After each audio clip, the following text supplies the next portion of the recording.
And welcome to the New Europe Studios 2 at Place Jourdan. I'm speaking today about a very interesting initiative from South Africa on recycling, and with me to explain what Redisa, the Recycling and Economic Development Initiative of South Africa, is trying to do, and the value it could have for Europe, is their CEO, Hermann Erdmann. Pleased to meet you, Hermann. Hi, pleased to meet you. Could you just tell us a little bit about the background of what Redisa does? Because it seems to be very new, and yet it seems to be that great idea that, why aren't we already doing this? Well, what Redisa actually does is, we started about 2 years ago. Government went out and South African government, the Department of Environmental Affairs went out and said, we got certain waste streams and we're looking for a model how to work them and fix them and implement waste streams very quickly. We went back to government, gave them an idea, and we chose as first waste stream the tire industry, which had 3% of waste tires were recycled in South Africa. We then were gazetted. We went and wrote a business plan together with government and asked for certain legislation, which were there already, and some which needed to be amended, and that legislation then enabled us to go in and collect from every manufacturer or importer in South Africa which imports tires a fee, which we then, in terms of the plan, use in order to build a viable recycling industry. So this would be very much like some of the recycling charges or additionals that many of us are getting used to in Europe. Very much so. The important part is maybe to say is that first of all is we are administrator and everybody has to pay. I think that is very important so that it doesn't become a competitive issue. And the second one is that as an industry we are not allowed to, Redisa is not allowed to participate into that. So we purely, maybe to seem like a medical aid for environment. So you are a producer of something, in this case tires, you pay a medical aid fee to Redisa of what this particular tire, you made this one tire, and this tire, we guarantee you that if it ends up in the environment, we will deal with that tire. For that you pay our business a fee. If you manufacture a tire and that gets exported, we give you a credit back for that, because we will never have to deal with that. And then we build a viable recycling industry with the idea that actually Redisa one day doesn't need to be there anymore. And we encourage virtually a circular economy. Yeah. So the big difference that I think people will see as well is that these recycling taxes, charges, fees, whatever they wish to be called, they're now, instead of just disappearing into a general budget and nobody knows what happens to them, what's happening in South Africa, if I'm right, is they're coming to your organisation, who's then using that money to build and create an industry or a series of industries that will deal with the recycling. That's yes, correct. That's exactly. It's more precise than that, because it's next to the gazetting, it actually goes out and it lays us in the plan exactly. In year 1 you do this, in year 2 you do this, in year 3 you do that. So government lays very strict guidelines of what we have produced. We report back financially to government every month, so we have to show what we did. We're not allowed to charge more than the agreed administration fee, and the rest of the money needs to be used in order to build and develop that viable recycling industry. But more so, in the plan, government lays down social economic needs, environmental needs, all of that. So we have multiple bottom lines. We don't just report on money. We turn our effect on environment. We have goals that maybe you have, like you have in Europe, you burn tires first in the cement kiln. But eventually you have X amount of years to move out of that and have them all properly recycled into them. So you have a time frame in which you have to operate and achieve certain goals. And that allows you, that business plan allows government to set those guidelines, and we report on a monthly basis back on that achievement. Okay, and you're building these kind of new industries for a more circular economy by by not doing it yourself, which you're prohibited from, which Yes. resolves all sorts of conflict of interest and Absolutely. that, but you're trying to use this also for social reasons, to create jobs and create employment, things like that. So how would you do this? If I knocked on your door saying I'm interested in helping you recycle tyres, what sort of things would you be looking at? Well, the first one we have is we have sort of rules which we laid out. And in South Africa, the rule is that if you operate in a certain area, you must stay in that area. So we're trying to support not large businesses, but government laid to us is out that we want to create a lot of smaller businesses. Like the home industry is kind of thing. It's not cottage industry, but smaller businesses. And then in an area specific. So we wouldn't take a company out of Durban and allow it to operate in Cape Town, for example. We would say you operate in that area into that. That would be the first one. The second one would be is that we then go out and we say is where do you want to be? In transport, you want to be in depot organization, you want to be in recycling, or you want to be in the secondary industry, which we have learned you have to develop as well. So it's the secondary industry is what we call is the people which use the products you make out of it. So you make rubber crumb in this case. What are you going to do with that rubber crumb? So you're recycling the tires and you want to develop that industry. Well, you have to have a market and products which you later on develop. So we will spend their money together with you. So we will say, are you capable of doing that? There's a certain evaluation process and you apply because there might be 3 or 4 of you. Then we decide on one of them in terms of procurement. Then we say, okay, fine. We might put up the money. It needs to be remembered that recycling industry doesn't exist because it's financially not viable. Okay. I compare it a bit to the spacecraft industry. As you know, the spacecraft industry wouldn't exist if government wouldn't have a strategic reason why they wanted it. Here's a strategic reason that we want and need a viable recycling industry. And what we're really asking here for is that we need to create strategically a recycling industry because that's the only place where we're going to get resources one day from. So we're not going to be mining anymore. Mining industry will be replaced by the recycling industry, so by urban mining.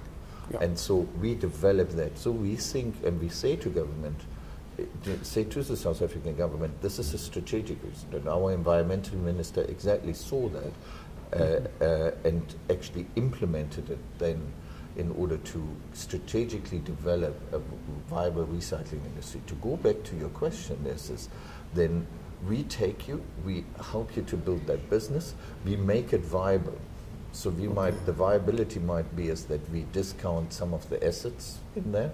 We might be subsidizing on a regular basis, but work out how much that subsidization is. And until that recycled material achieves enough profits and that market exists, we keep on subsidizing yours until that market is there. So it talks about that extra cost which should have been charged for the product in order to not be a social cost to the society at large anymore. And we internalized it. So if you buy a product, you pay the price for it, which includes your ability as a manufacturer or as an industry to recycle it. Okay. And this gets around one of the big kind of issues is that we've often left recycling to the industry that produces, and that's had results which are mixed. Well, my experience, my personal experience and our experience as our team is that I give us an example. It's a bit like everybody knows how to bake a cake. So manufacturing is very much like baking cakes. You go out, you buy materials, and you cook and make a cake. But recycling is you got the cake, and 6 months later I'm asking you for the eggs back. Just because you are a good chef and you know how to cook this doesn't mean that you know how to get the eggs out of that again. And when you start getting involved in the technology of recycling and the complexity of that, then you all of a sudden learn, now you as manufacturers not capable, I would think, or it's at least not a key issue for you as in order to actually achieve that. And strategically also, it might not be good for that product to end up in your factory. It might be better to use that product and avoid an environmental impact somewhere else. So really, this is how we deal with it. So I mean, you would be looking at people who might say, well, I can, just using tyres, which is the first of many areas that you're Yes. going to be working in. Let's just get that very clear. So the kind of, by an industry around this, you're talking about an ecosystem of a lot of businesses. Yes. Some of them will be small and some of them will be young entrepreneurs starting out, some of them will be people, and you're helping to create this industry which is new, Yes. which uses new ideas and new practices which are still being developed in some cases. So you're helping support people build this new industry and offering the financial subsidies Yes. to make it viable. Correct. And then at that point, you step out. Yes. South Africa's got a recyclable tyre industry, and you can move on to other things. Is that? Yes, and it's best seen when we started off, not even 2 years ago, Yeah. we were recycling 3% of tyres in South Africa. By August this year, we would do about 70%. We recycled 70% of it, and by middle of next year, we will be recycling all tyres in Bertus. Now, when we talk recycling, we need to specify. We start off with that some go to cement kilns and steel kilns to be burned. And then over the next 2 or 3 years after that, as we're working on it because our plan stipulates that we're moving those tyres from burning into proper recycling and going back and actually getting the higher value out of it. So those are the steps. Which And cleaner ways of dealing with them. Now, I just want to go back to this figure because that is quite an incredible figure. 2 years ago, 3%. before you started, 3 years ago, 3%. That's it. Now, after 2 years, 70%. Correct. And after 3 years, you're expecting 100%. Yes. These are remarkable figures. And these are official, they're vetted, Yes, they're verified. They're verified. They're absolutely... You can come to us as we'll open our books, you can have a look at them. And that has got to be a remarkable success story for recycling in any country of the world. That is quite phenomenal, and you should be applauded for that. Thank you.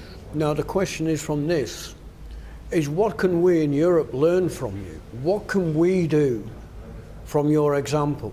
Well, first of all, I think it's quite presumptuous of me to think is that Europe, that I could come here and tell Europeans what to do. But can I simply say that number one, we've spent a long time going to Africa and telling people what to do, and secondly, it would not be presumptuous at all, because we have enormous problems, and we really need this. It would not be presumptuous.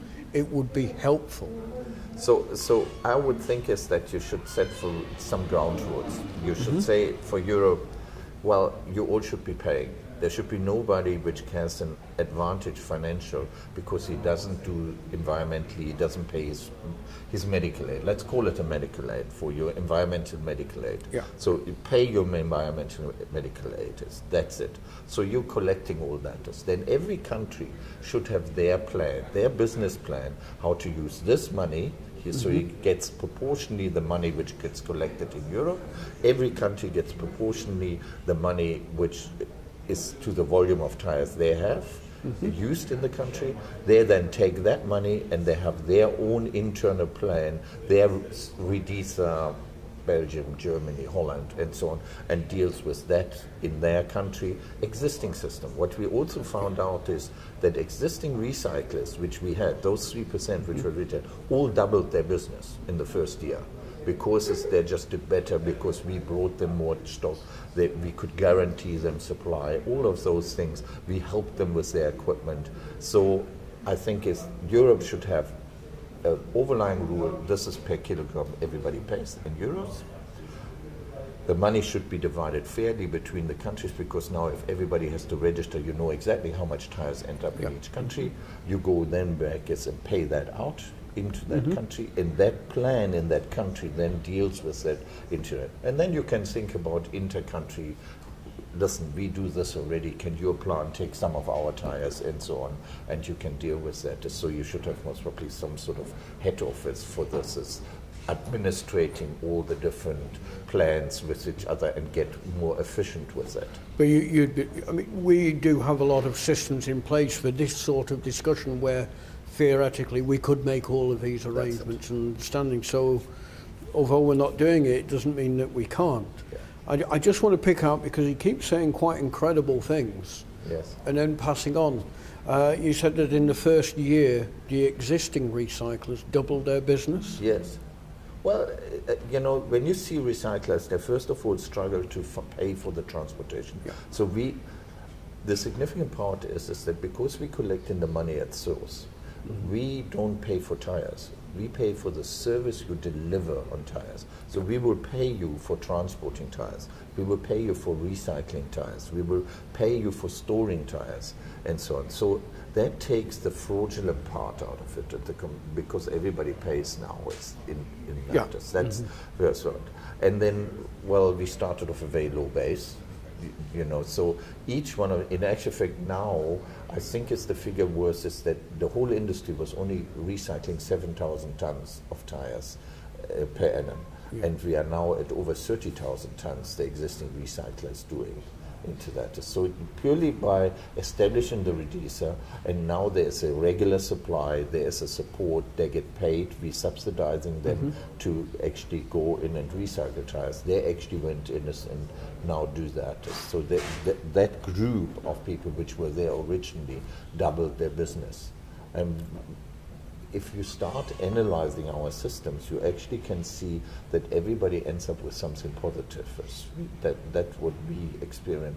And really, it's an easy solution. It's not something tremendously difficult. It's like you do it in business all the time. What we found out is that you have an externalized costus, which creates from something a problem that you environmentally don't deal with something. So you're making a mess, and later on it is very expensive to clean the mess up because you go afterwards and do it. If you avoid making the mess in the first place, so if you have like in the Redisa in place, you virtually halve your externalized cost to the society. Your externalized society cost is actually halved, because now you ain't cleaning up the mess, you avoided it, and dealing with it beforehand is cheaper than going out, sending people clean it up and picking it all up and this is what we experienced.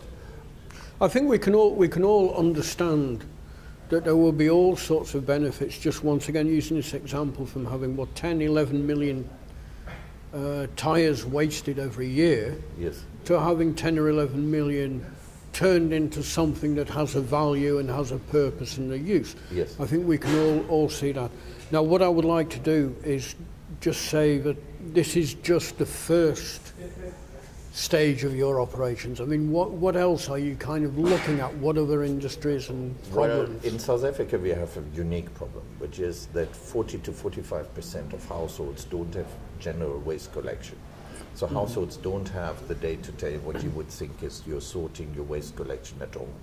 So what we're doing now is that we go into the packaging industry, and that we're going to other industries, these things which end up as general waste, and saying pay a very small percentage into a fund, and we use that money in order to pay for the general waste collection in the informal sector. So we're talking here in South Africa what we would call squatters' camps, township environments, and rural areas where there is no general waste collection, which represents most probably 40% of our population to 45%.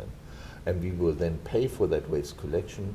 We will actually go out and support communities to build their own waste collection systems, sort them in there, make the cleaner waste available, finance some of the baling, recycling equipment for the community, and with that build out of the community, out of the township and community, a whole new viable recycling industry. So this is the next big project, why we really did the tyres. So this is the big one for us. Yeah, I can see why the tyres is a very good example to start off with.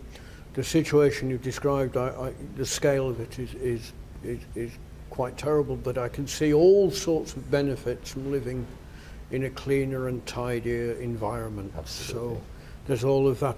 Now, can we just say, how many jobs have you created in the tyres thing, just so we can get back onto... We up till now, in not even 2 years, 1,700 jobs. Okay. We created in tyres. We created about 170 small businesses. So small, up to 10 million rand, and maybe some of them bigger. We got, at this moment in time, 60 businesses in an incubator fund. So where we still own them, we have entrepreneurs which have a small share, we help them to run that and then finance a management buyout for them, and we give them the technology. We're sort of saying, if with our engineers and doctors and all the people we have and accountants, you don't know how to run that business and you can't run it well, you definitely won't be running it on your own. So we're putting it together, helping them to run those businesses. They then run them by themselves. When we are comfortable, they must now go out when they're financially viable, and then they're taking them over and they go out of our fold. That's great. Well, I'd like to thank you very much for coming in and talking about this, because this is something that's very high up on the European agenda: growth, jobs, circular economy. And what you've shown is that there is a way for all of this to actually happen in the real world. Yes. And let's just hope that some people in Brussels and way beyond Brussels are also paying attention. Thank you very much. Thank you.